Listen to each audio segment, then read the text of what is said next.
Finally, for the young couples in our midst, insecurity and mistrust. Do you really trust your spouse?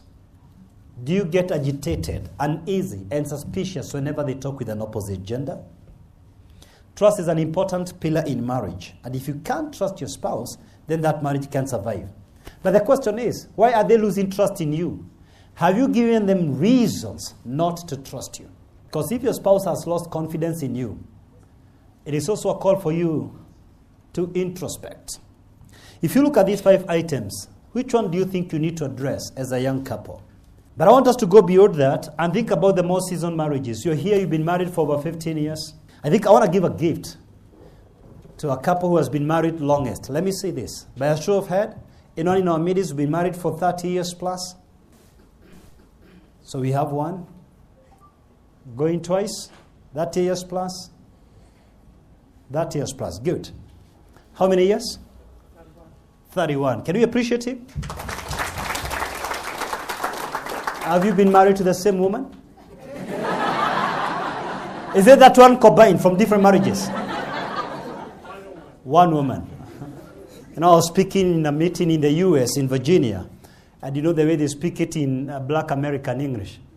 And after my meeting, a guy says, you know, when I was looking for this woman, I was looking for a deal. Then I realized it's an ordeal. Now I'm looking for a new deal. So you've been having the same deal? The same deal.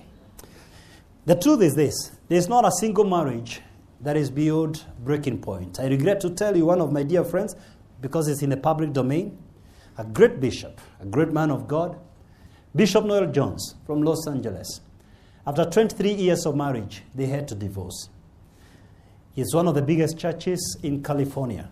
So this can happen, and many people assume that long marriages are indestructible. After all, they have withered the weed of change, and they have survived every storm.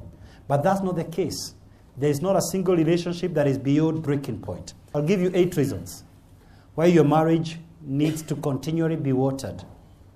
Number 1 is infidelity. Now, whoever is listening to me, including the canon in our midst, every single marriage is tested by infidelity.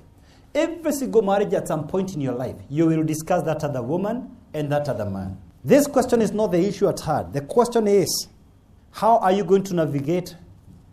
Not if, but when this discussion comes. Because the idea of infidelity almost always crops up in a marriage at some point or the other.